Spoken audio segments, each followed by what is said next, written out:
అలసిన వానికి ఊరడించు మాటలు. సహోదరుడు భక్తి సింగ్ గారి పరిచర్య నుండి సేకరించిన అనుదిన ధ్యానములు. యెహోవా నియమింపబోవు క్రొత్త పేరు నీకు పెట్టబడును. యెషయా గ్రంథము 62వ అధ్యాయము 2వ వచనం. అనేక సందర్భములలో ప్రభువు తన పరిశుద్ధులకు కొత్త పేరును ఇచ్చి ఉన్నాడు.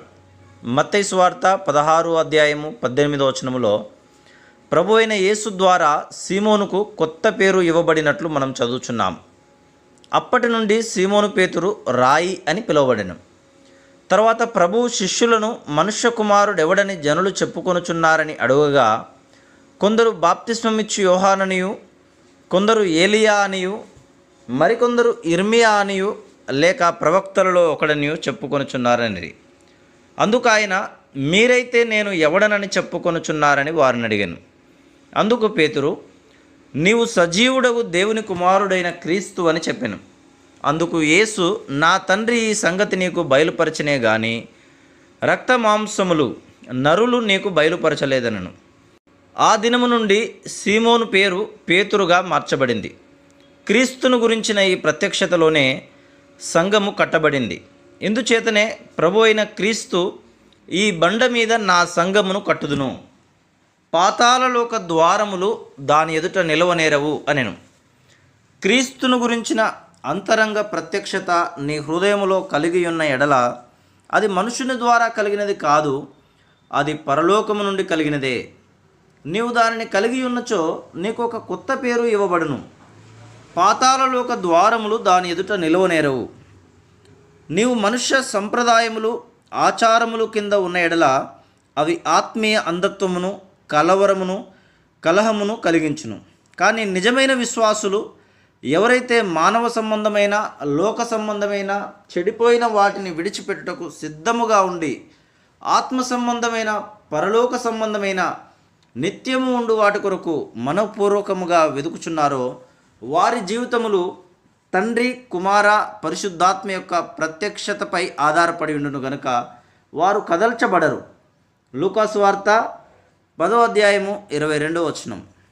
పరిసయ్యుడైన సౌలు పరలోకము నుండి ఒక వెలుగును చూచి ప్రభువు యొక్క స్వరమును విని రక్షించబడెను.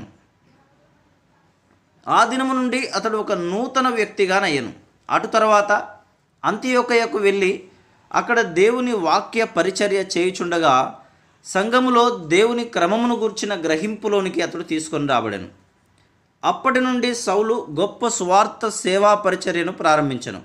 సౌలుకు పరిచర్యకు సంబంధించిన అనేక తలాంతులు కలవు. అయినప్పటికీ అతడు ఇష్టపూర్వకముగా అంతియొకయలోని సంఘ క్రమమును అనుసరించి ప్రభు యొక్క అధికారం కిందకు వచ్చెను. అప్పుడు సంఘములో దేవుని ఉద్దేశము, క్రమమును గూర్చిన నూతన ప్రత్యక్షత అతనికి ఇవ్వబడెను. అతనికి కొత్త పేరు పెట్టబడింది. సౌలు అనగా నాశనము చేయువాడు పౌలుగా నయ్యను. అతడు తన కొరకు జీవించలేదు కానీ సంఘము కొరకు తనను తాను వ్యయపరుచుకొనెను. సంఘం యొక్క ఆధీనములోనికి ఎట్లు రావాలనో నీవు నేర్చుకుంటివా? ఒక సాధారణమైన ఉదాహరణను తీసుకొను.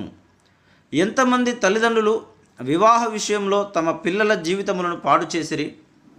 వివాహ విషయమును సంఘ ప్రార్థనలోనికి తెచ్చుటకు బదులు తమకు తాము చక్కగా ఏర్పాటు చేసుకునగలమని తలంచెదరు. ప్రియమైన వారలారా, సంఘము యొక్క ప్రేమను, సహవాసమును, ప్రార్థనా సహాయమును పొందు ఆధిక్యత మనకు కలదు. దానిని చులకనగా తీసుకునవద్దు.